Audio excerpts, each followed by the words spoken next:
All right. Well, thank you all so much for joining us for an armchair tour of the Codman Estate with historic New England. We're going to enjoy an armchair tour of the Codman Estate, a famous Massachusetts property preserved by historic New England. The 5 generations of the Codman family to live here left their mark, and the estate that was originally a country retreat gradually came to symbolize the family's distinguished past. The interiors, richly furnished with portraits, memorabilia, and artworks collected in America and Europe, preserve the decorative schemes of every era, including those of noted interior designer Ogden Codman Jr. The grounds feature a hidden Italianate garden circa 1900s with perennial beds, and a reflecting pool filled with water lilies, as well as an English cottage garden. This presentation is led by Wendy Hubbard, who is a site manager at Historic New England. Hopefully I didn't butcher too much of that, Wendy. So all nearly 200 of us who are watching live and the many more that will watch the recording, let's give a big virtual round of applause to Wendy for joining us here today. And Wendy, you can take it away. Thanks so much. Thank you. Thank you, Robert. And thank you, everyone, for joining me today. So good morning, good afternoon, and or good evening, depending on where you are.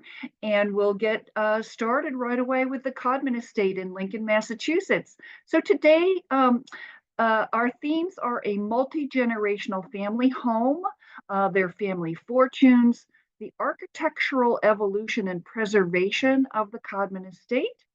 We'll also be talking about the collectors, the connoisseurs, and the tastemakers, their possessions, and their interior design choices.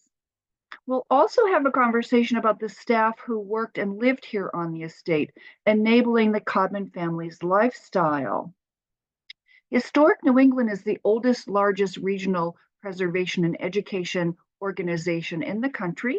We own and operate 38 historic properties all around New England, some in the states from which you are tuning in. So thank you all for joining me. Just going to make sure I got my next slide. Hold on, here we go. Perfect. Codman Estate is a long and multi-layered history. We start our story of the family in 1708. But before we get to that, I want to give you a little background on these 5 generations. The surnames of the owners of the property changed over time from Chambers to Russell to Codman through marriage and inherited property, but it was a continuous family line starting in the early colonial times of 1708, right up through the last Codman family member to live here, Miss Dorothy Codman, in 1968. So that's a long stretch of American history. The estate at its height was 680 acres. Today, Historic New England cares for the estate's remaining 16 acres immediately surrounding this house. When you visit, much of the surrounding green space and land that you see was once part of the estate and is now owned by the town of Lincoln, who preserves it as conservation land. Also in 1968, when the property came to Historic New England, the bequest not only included the house, the interior, the collections, the landscape, the gardens, but it also contained 100 linear feet of Codman family papers. So imagine 100 feet of archival boxes stuffed with files and family papers. That's a lot of information. And those archival documents record and trace the history of the other people who lived and worked on the estate for over 2 centuries. And the scope of this archival collection really does make this a significant record of New England life. In today's talk, we'll see interiors and collections reflective primarily of the final 2 generations, their lifestyle, their preservation choices, some of the progress and changes that they made, and the servants' wing. but we're going to start in the Wayback Machine, where, of course, prior to European colonization, this landscape the Native Americans called the conquered area, which also included what would become Lincoln, Musketaquid, or Marsh Grass River. It was and is the traditional home of the Nipmuc people, who are descendants of indigenous Algonquin. And it was the landscape, the confluence of the Sudbury, Assabet, and Concord rivers, which were important to local indigenous people for hunting and fishing, farming, and settlements. The area's wetlands and rivers and marsh provided rich and fertile land and are still present and visible today. Because of the richness of this land, it became a target for European colonizers who annexed the land, resulting in the displacement of indigenous people. Today, nearly 600 members or more, the Nipmuc people are a state-acknowledged tribe in Massachusetts and continue to be one of New England's most historic and largest Native communities. Thank you to the historic New England, the Lincoln Historical Society's map of the area. This is the land map that shows where you see Spinnea, because Historic New England was once known as the Society for the Preservation of New England Antiquities. Thankfully, we've shortened our name to Historic New England, but this is the area which we currently inhabit. But the map shows the extent of the land acquisition through this area, once called Concord, now called Lincoln. And with all that farming land, the owners needed work. And so there were, in the 17th and into the 18th century, this was the largest slave-owning farm in the area, with the largest number of enslaved people on it. And what you're looking at here is an inventory page from 1767 of Chambers Russell, one of the owners. And we have the names of some of the people owned by Chambers Russell: Peter, Mingo, Osmond, Titus, Caesar. And we know there were other enslaved people on this estate and children born into slavery here. We know at least one known episode of family separation, where a child was separated from his family and given or sold elsewhere.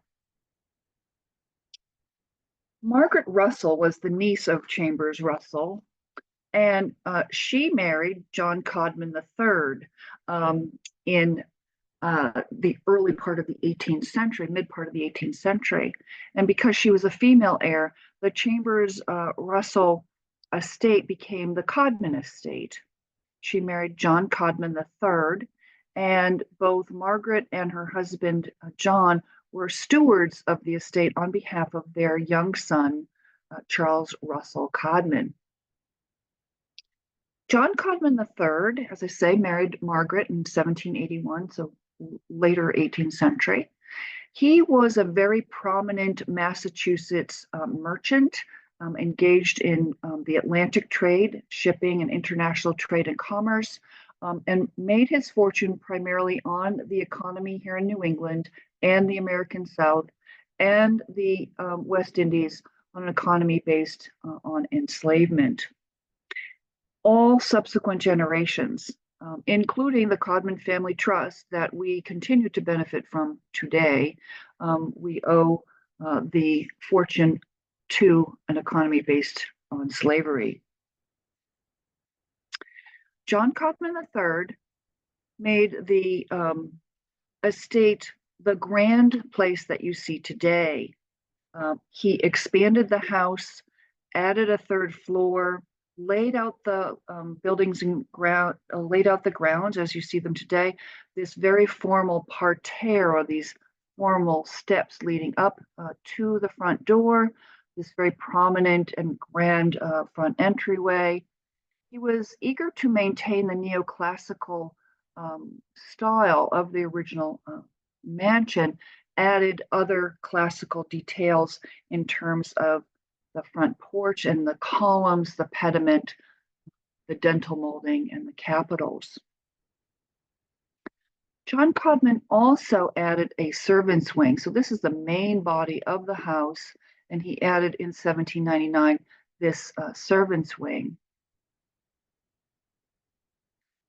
Part of the landscape when you come to visit includes this very quaint and charming octagon meadow that was primarily used for animal husbandry, and it contains what's called a ha-ha wall. Now, those of you in the UK probably know what this means. This was an idea that John Codman III got on his visits to England.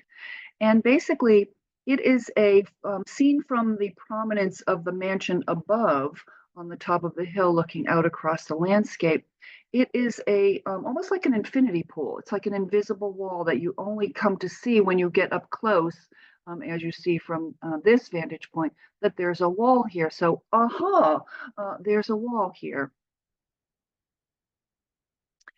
His son, Charles Russell Codman, inherited this glorious home and beautiful landscape, but was not interested in living out in the country and had a very cosmopolitan and urbane lifestyle. And so he sold the property out of the family. His son, Ogden Codman Sr., seen here, married Sarah Bradley Codman. And as a young couple, full of enthusiasm and wealth, were eager to reclaim the family estate and embarked on the project and renamed the property the Grange, kind of a gentleman's farm. So these two were absolutely delighted to reclaim not only the mansion and the landscape, but also many of the antiques and furnishings that the family owned in previous centuries or years. They worked with Codman's brother-in-law, a prominent Boston architect named John Hubbard Sturgis, and in 1863, 1864, basically built a new carriage barn, added plumbing, heating, made several stylistic changes, refurbished and furnished the interior rooms with family furniture, art, and objects. And they also made additional acquisitions of objects in Europe and America as well.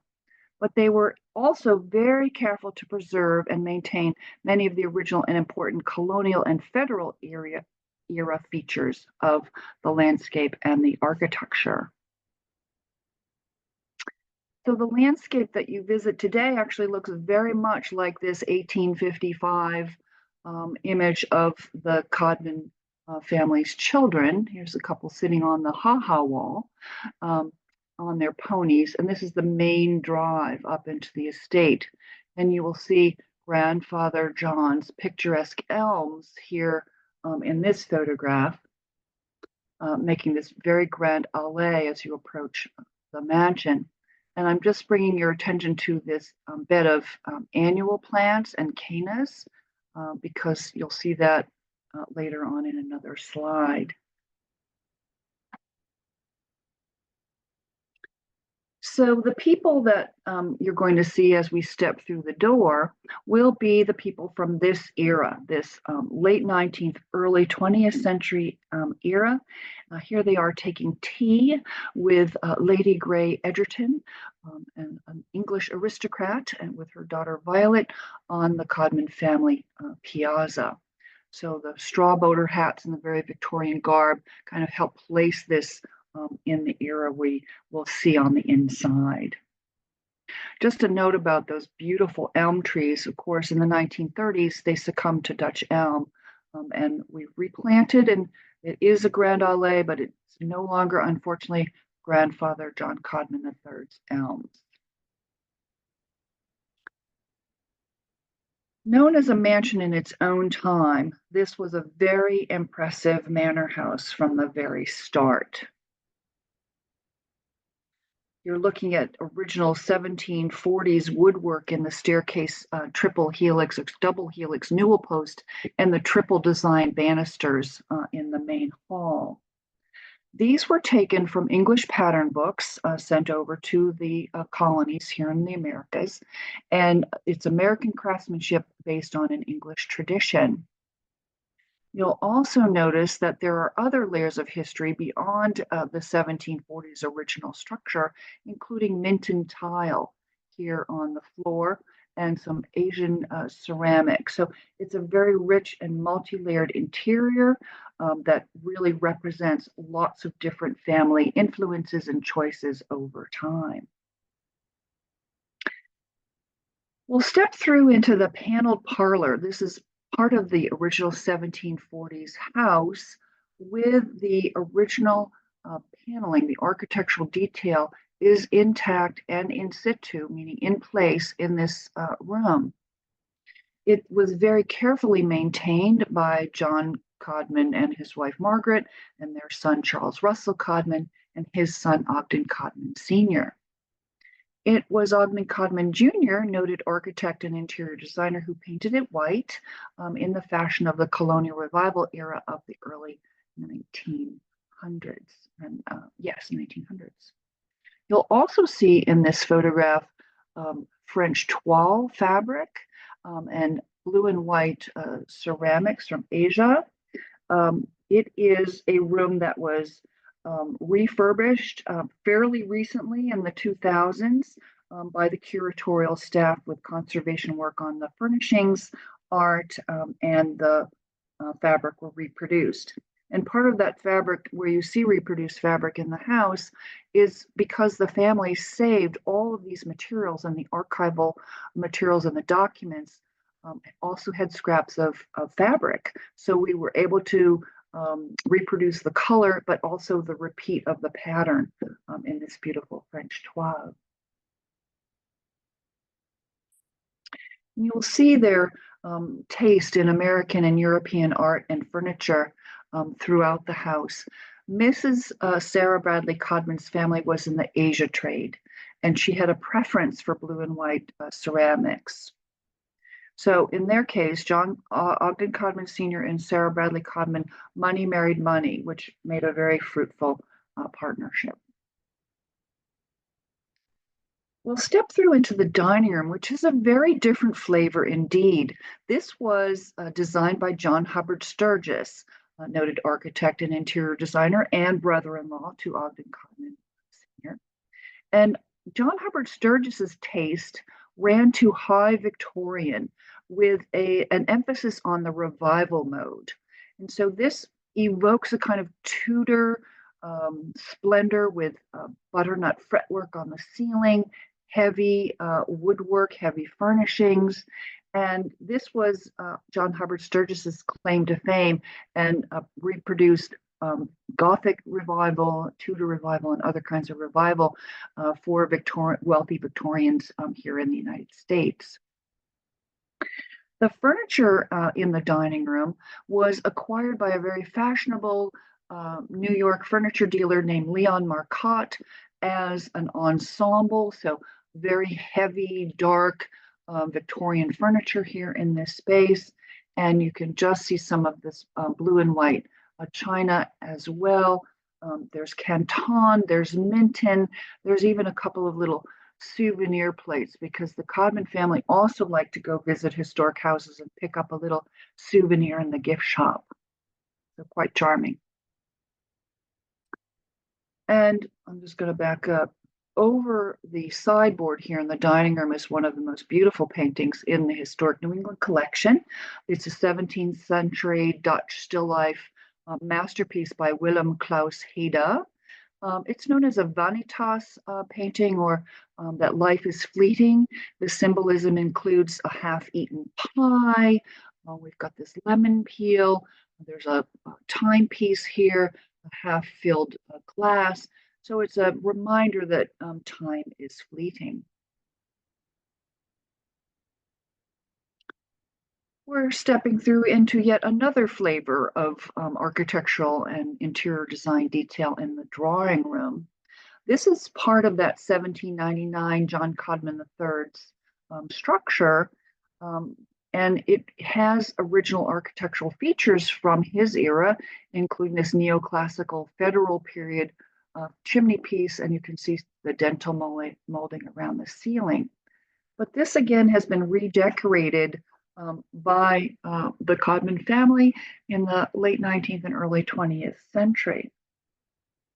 And this particular room really does, in fact, represent a lot more of Ogden Codman Jr.'s style and taste that was not present in the dining room. The dining room, high Victorian, the drawing room, a little bit lighter, a little bit fresher, preserving the federal period colonial architectural detail, but introducing a new brighter wall color, sort of robin's egg blue, a casual flower chintz slip covers here.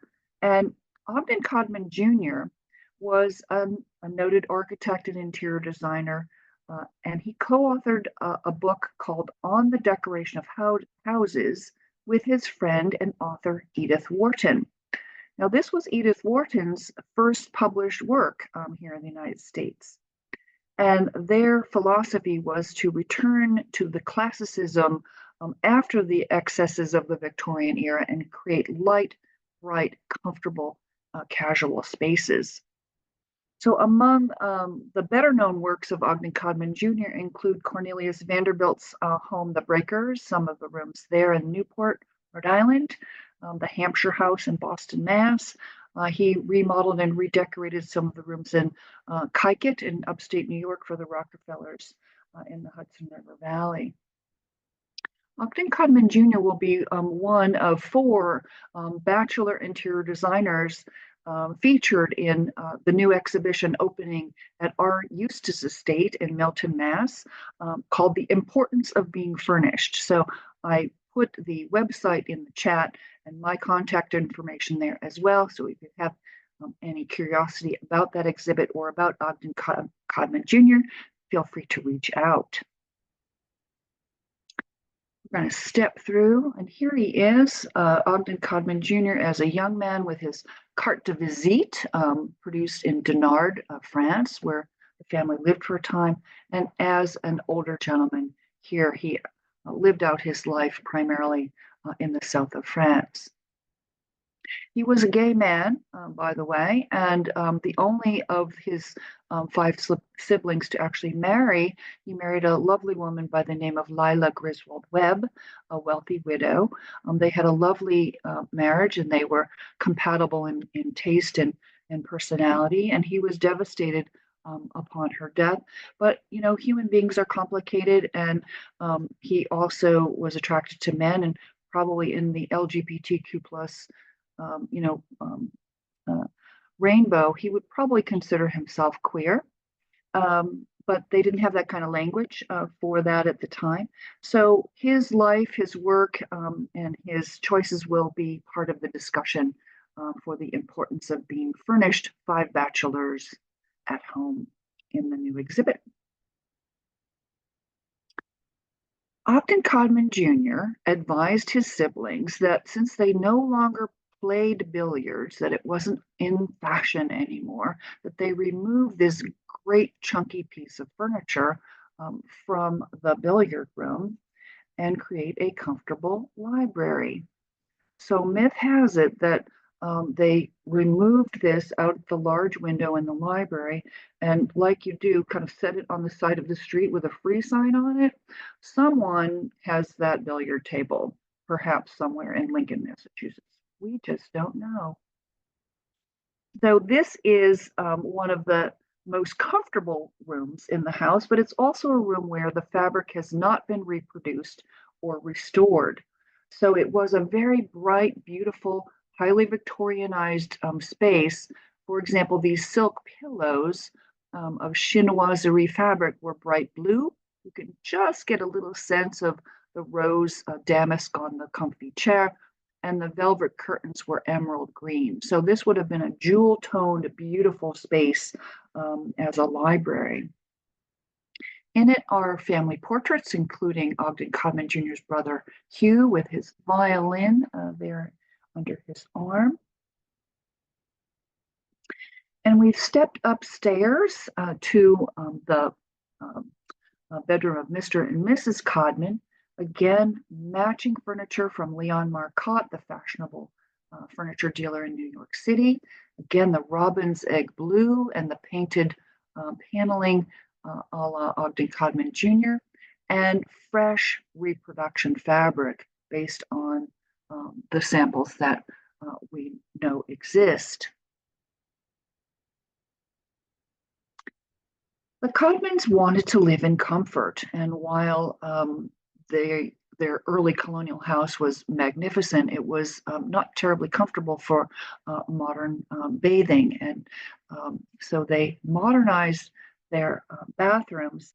And before 1874, the water was pumped from the well by hand and carried up to the washstands. By 1899, new water pipes were installed, and then the plumbing in 1903 was updated one more time. And you just notice the pipes actually run on the exterior wall because part of their preservation ethic was not to tuck into some of these early 1740s wall spaces, but to treat them with respect and run the pipes out so they didn't have to take down and damage original structural and interior walls. Now, some of those people who were pumping and carrying water were some of the servants, and we have a photograph here of Ellen, Nellie, Mary, Marie-Reine here, Watson Tyler, and the dog Rover. Now, many employees lived and worked on the grounds and in the house, making their lifestyle possible. Parlor maids, chambermaids, cooks, nannies, caretakers, chauffeurs, and very specific individuals who served on the estate. By the 1890s, early 1900s, there were generally 4 women working in the house, a cook, a parlor maid, and a chambermaid. Marie-Reine, Watson Tyler, and another gentleman, Philip Place. Each of those 3 worked on the estate for their entire adult lives over 40 years. Most of the other servants turned over fairly regularly, but these were not the only employees who worked on the estate. Cleaning women, landscape workers, laundresses were not part of the regular staff, but hired and paid by the job.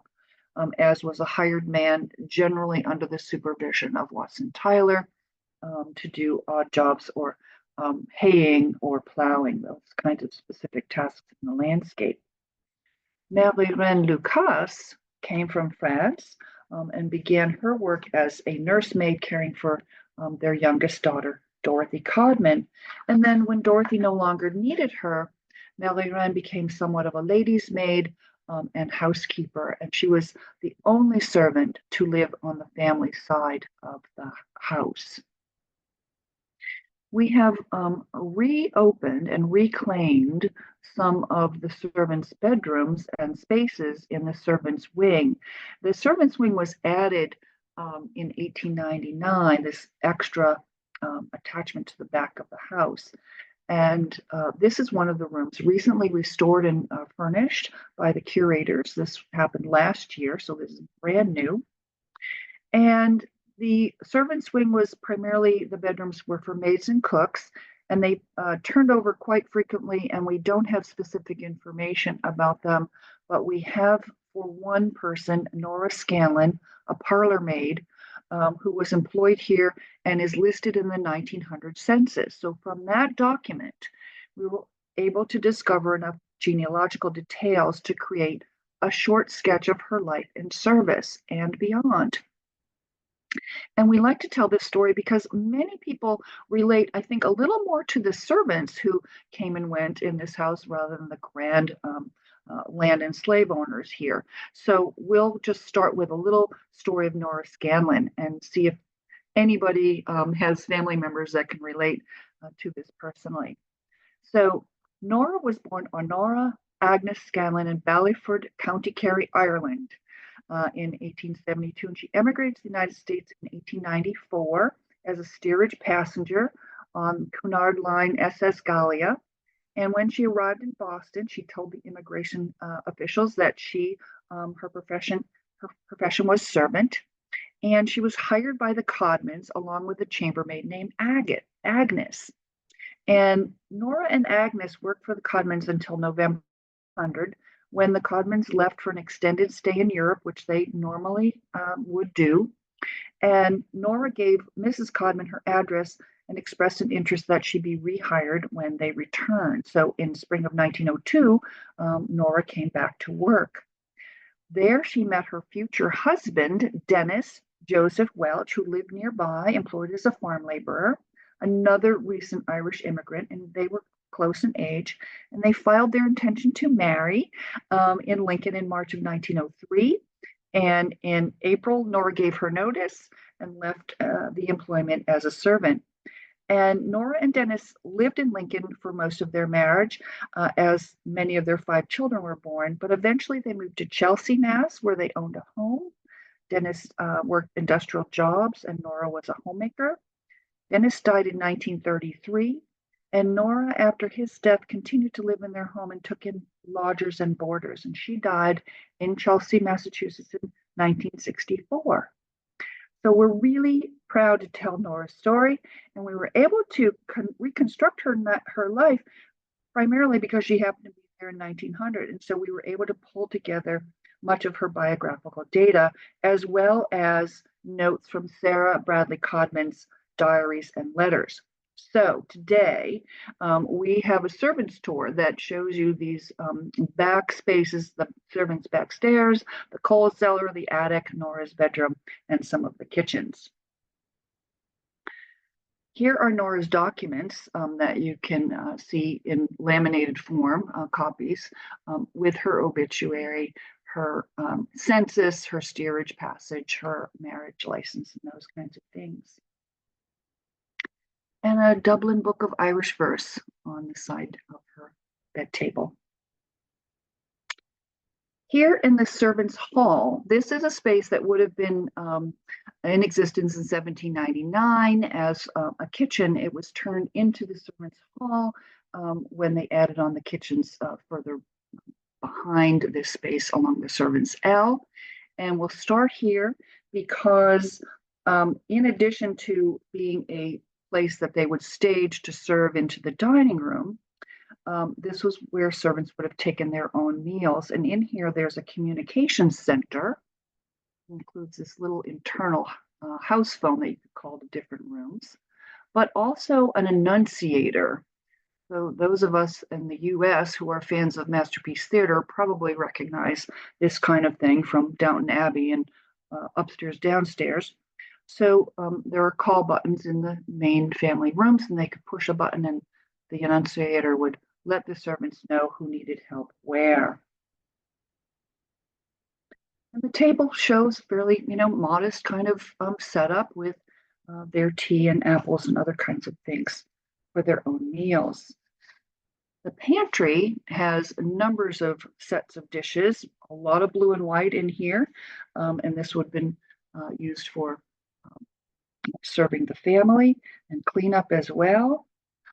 And then we're stepping into what's called the new kitchen, new only because it has the newfangled technology of the wooden coal stove and a water heater tank or copper here, and an additional kitchen here. So cooking was hot, physical labor, chopping, rolling dough, tenderizing meat, hefting large mixing bowls, pots, pans. Cooks had a long day, up early to make breakfast, through tea and dinner, and they would have to keep the range going all day, hot in the summer. This would have meant lugging coal from the cellar.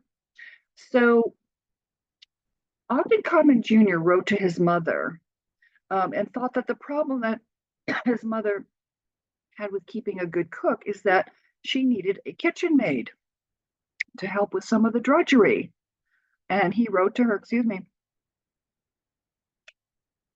I fancy that you would only keep a tolerably decent cook with a kitchen maid. And so we know that one was hired. Apple pie making here and butter churns. So the laundry is the next room, and that was primarily someone who was employed as a day laborer, Again, it tended to be a young female Irish immigrant who came to the house a couple of times a week to do the washing in-house, but very often things would have been taken out of the home and washed in other homes where laundresses had their businesses. The Codmans also used commercial laundries, including this one, Lawando's, with various branches in Cambridge and Roxbury and Brookline, and the Boston branch in the main office of Temple Place, downtown Boston.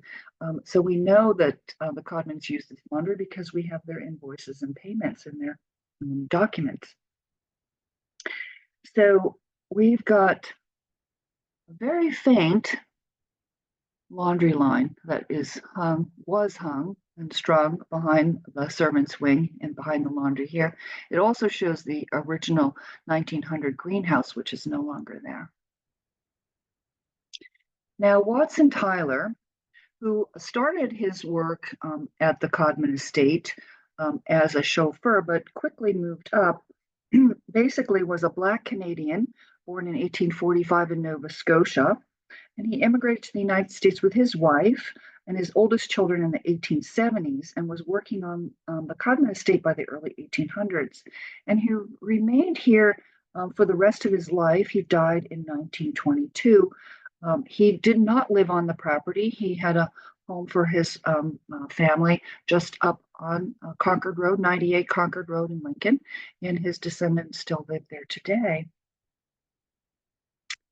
Watson was in charge of most things outside in the landscape, and seemingly everything else that occurred on the grounds that came under his purview: farm chores, gardening, planting and pruning trees, caring for livestock, getting the house and grounds in order for the family's returns from their travels. And while the family was away, Watson served as the estate's caretaker. So 1909, here in Lincoln, the vegetable garden. And the Codmans were interested in free ranging before free ranging was, a thing today. Anyway, here are Tom Codman's turkeys in March of 1900, kind of pecking away on the front formal parterres of the mansion. We actually do some really fun Codman Community Farm, which was part of the estate until Dorothy's death in 1968 when the town purchased the farm. We actually do program partnerships with the Codman Community Farm. Here's the barn. And we know that the Codmans were canning because here are the cans of tomatoes and bottles of sherry and jam and other kinds of things that are still in storage in their cold store down in the basement of the Codman family home. And here is Mrs. Codman taking tea with the brass tea serving thing here that's still in the dining room with some friends on the outside of the house. They love to entertain by taking tea. And so we duplicated that tea. Actually, I made all these things that you see here today on the slide from the Codman family recipes. And it includes some scones and a Dutch cake called apple puffert and shortbread and gingerbread and candied orange peel. And we've got some quince jelly there, strawberries and cream. Now, the Codman's recipe for Devonshire cream includes milking the cow, setting the milk aside to let the cream rise to the top for 24 hours, then taking it and hand whipping it with a little bit of sugar. My recipe includes a KitchenAid, a trip to the grocery store, and some heavy cream sugar and vanilla. So I prefer my recipe, but it's very fun to go through those original recipes and see what works for today's kitchens. And we do that with Codman family gardens and programs together. Okay, so the Italian-inspired garden was installed in 1900.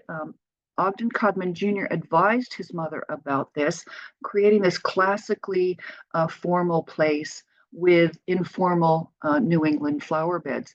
And he suggested to narrow the lawn as it extended away from your original vantage point to create the illusion of depth and spaciousness. And we're lucky that the Massachusetts Master Gardeners adopted the Codman Estate as a project for about 5 years. They've been working on the gardens and the landscape on our behalf, and we thank them very, very much. See this beautiful bed of peonies in bloom, classical statuary, also terracotta urns from Florence in place here. The shady side and the sunny side with perennial beds. It's a lovely place, and we often rent the Codman Estate for weddings, as you can imagine. So, in contrast to the Italian-inspired garden is Dorothy's garden, which is on the opposite corner of the estate next to the carriage barn. And this was inspired by the arts and crafts movement.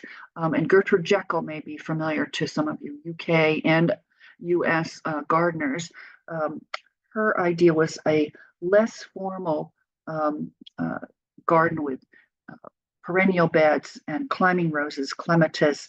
There's a little tiny reflecting pool here that's hidden behind the foliage. And so these plants emerge in a succession of bloom from spring to fall. And there's a preservation project underway right now to stabilize some of the arbor seating and a little table with an arch near that garden. And today, we also use the grounds for various large activities like the annual Arts and Crafts Festival with wonderful vendors coming to sell their wares.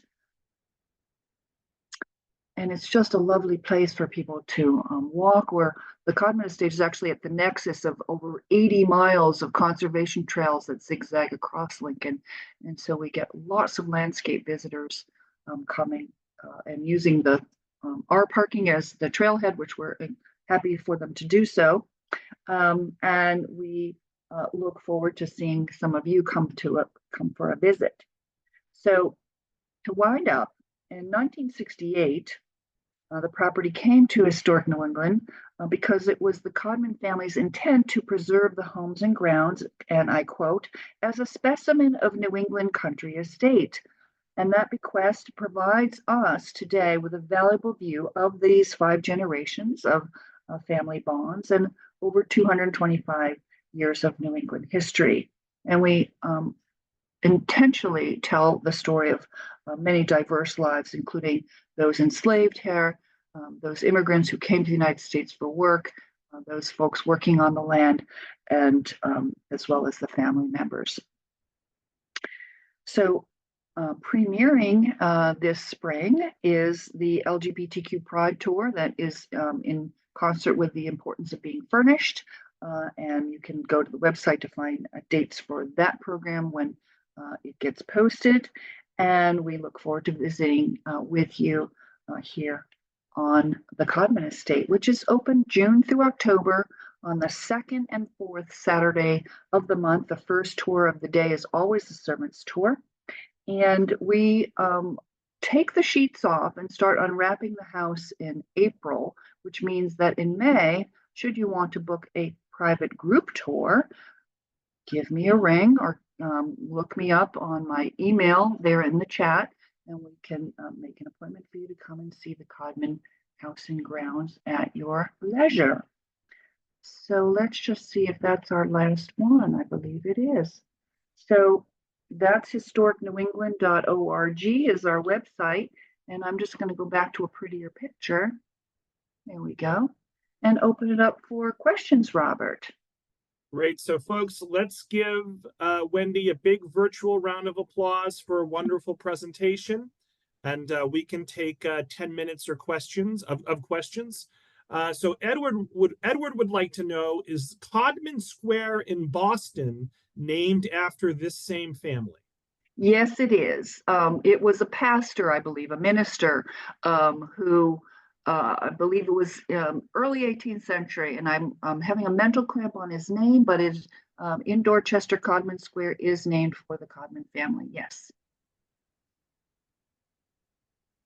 Maria would like to know, are there any living descendants? So not in this line. Interestingly, out of the 5 children, so Ogden Codman Jr., Alice, Tom, Hugh, and Dorothy. Only Ogden Codman Jr. married Lila Webb. They did not have any children. After her death, his relationships manifested as single-sex relationships, primarily in France. We believe his brother Tom was also a gay man and maintained a continuous friendship with one person.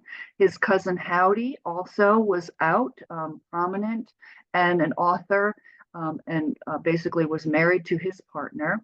And there were other lesbian couples as well within the family.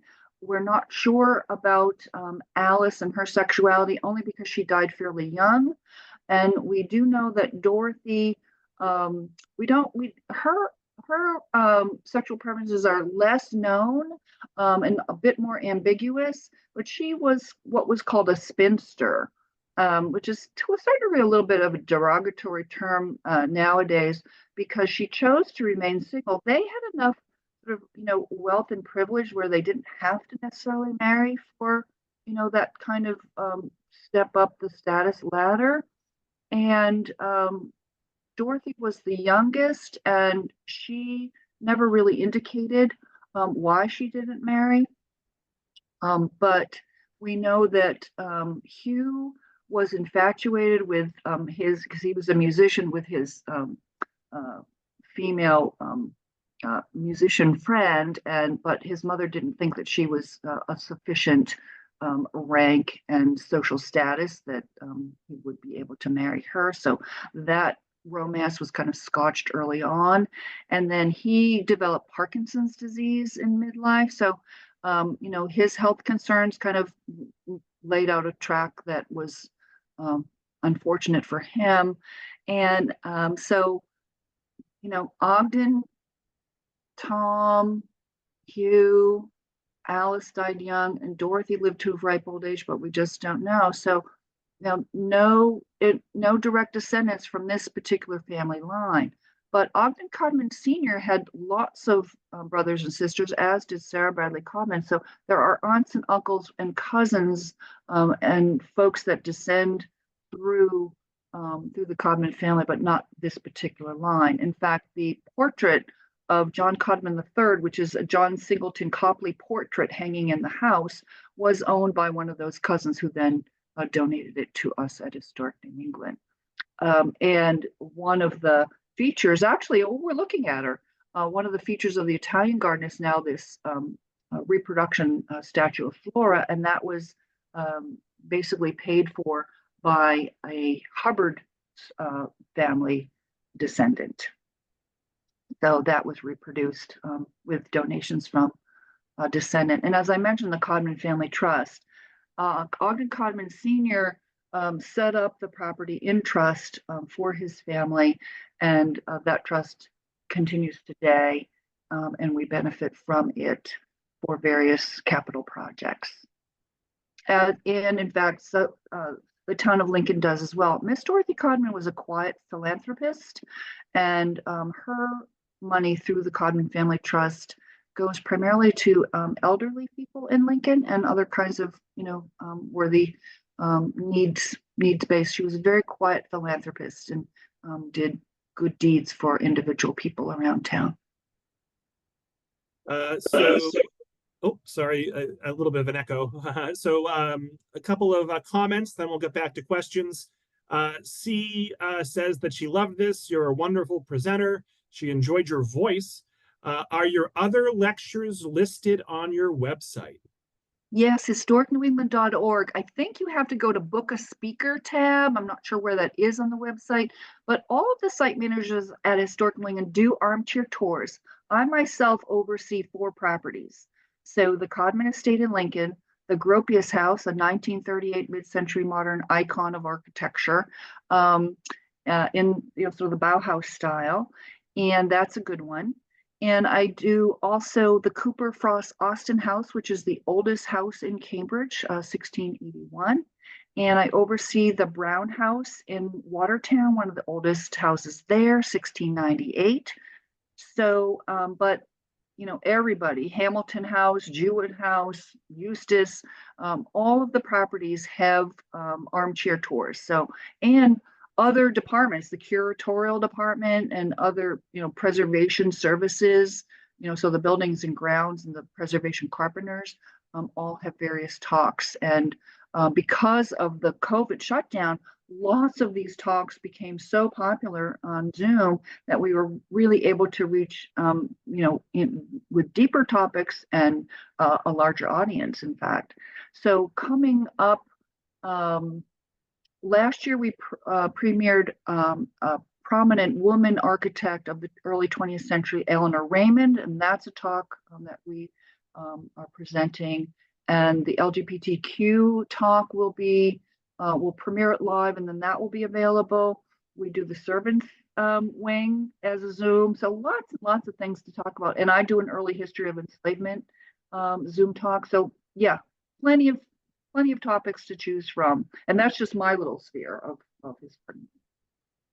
Good question, though. Thanks. Yeah, Joan said she really enjoyed this, and she thanks you. Frances says it was an excellent presentation. Marianne says it was great. Patricia says very informative. Teresa says wonderful. Suzanne's giving you a round of applause, as is Marie. Judy says great presentation and information. I'm glad to see the names of the enslaved, which can be used for ancestry research. And that leads me into a couple of other questions. Yeah. And an anonymous attendee asks, did any of the Codmans fight in the Revolutionary or Civil Wars?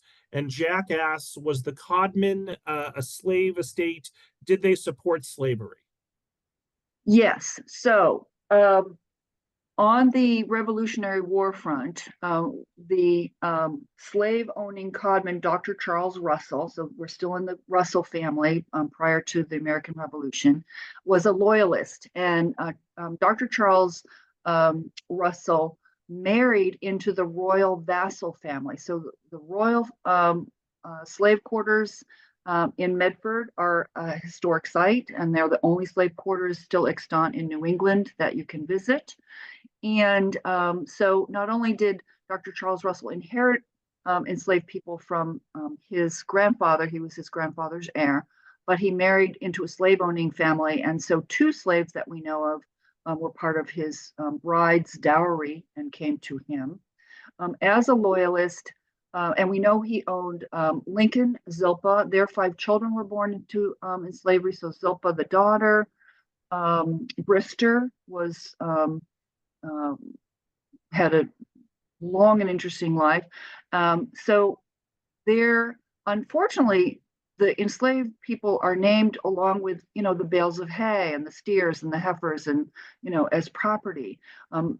We don't own any objects of theirs. The 3rd floor attic space where we are pretty sure that Zilpah, the mom, did her spinning and weaving, that was destroyed when the attic space was destroyed when the 3rd floor was added. So we don't have spaces for where the enslaved people lived and any of their property. So they exist in the family documents as inventory.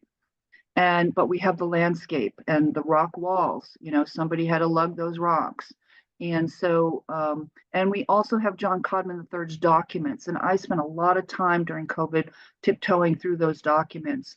And not only was he in trade for himself, but he was in shipping for other, basically vendors, other business people. And so he's trading in sugar, rum, molasses, tobacco. And so those are raw materials produced by slave labor. So it's a long and deep history. And so the original European colonizer, basically Charles Chambers, was named the steward and basically caregiver of John Codman III's grandfather, John Codman I of Charlestown. And he was basically adopted by Charles Chambers because he was an orphan. And John Codman I grew up to be Captain John Codman, who was then poisoned by Mark, Phoebe, and Phyllis, a very notorious murder. And they were captured and tried, and Mark was hung and gibbeted and left as a signpost in Charlestown. And Paul Revere rode past it on his ride, and it was just the tatters of his, his body was tarred and just grisly and meant to be. Phoebe was deported to the West Indies, where basically that was a death sentence there. And then Phyllis was burned alive at the stake, and a contemporary newspaper article, and I quote, it provided a fearful spectacle.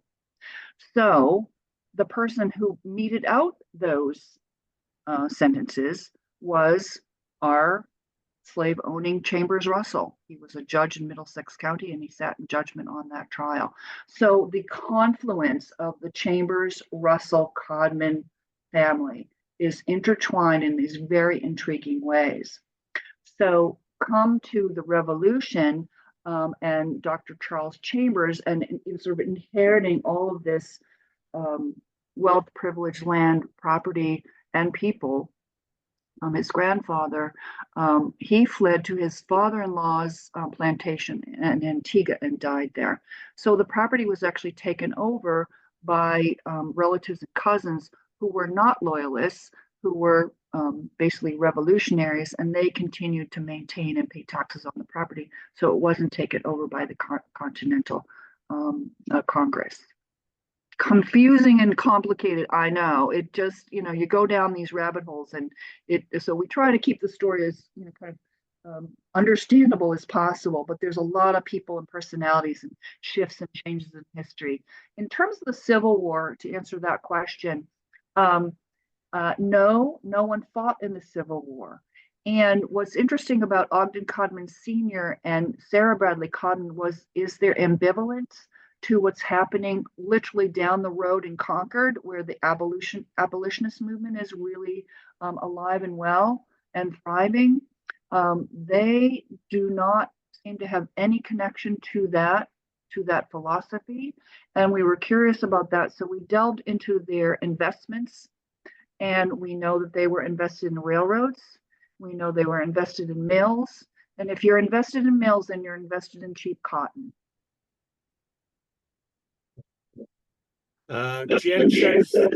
Janice says, thanks so much for this informative presentation. It was wonderful. Kathleen says, I enjoyed this so much. It is so wonderful seeing this estate. Thank you so much, Wendy, for your being wonderfully informative.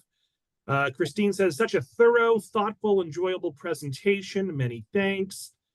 Ellen says, thanks so much. Excellent information. I need to visit in season. Marianne says, thank you. I will look at the other presentations and I hope to join in. Lois says, love the photos. They are so well taken. I felt as though I was there. Thank you. And Edward says, great job. I can't wait to visit in person. Debbie loved this.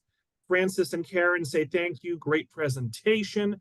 We're going to leave a couple of questions on the cutting room floor, so to speak, but I will provide Wendy's email address in the follow-up email I send later today. So if your question wasn't answered, feel free to reach out to Wendy directly. So Wendy, any last words before we wrap it up? Well, I just want to say thank you for spending your morning, day, and or evening with us. And I hope that I touched upon something that perhaps y'all can relate to in this story, somewhere in your own family history, genealogical charts, and or locations and communities where you all live. So thank you so much for joining me in my little corner of the world here in Lincoln, Massachusetts. It was our pleasure, Wendy. Phenomenal job. Thanks so much. I hope you and the audience enjoy the rest of their day. So thanks again, everyone. Thank you so much. Bye-bye. Bye.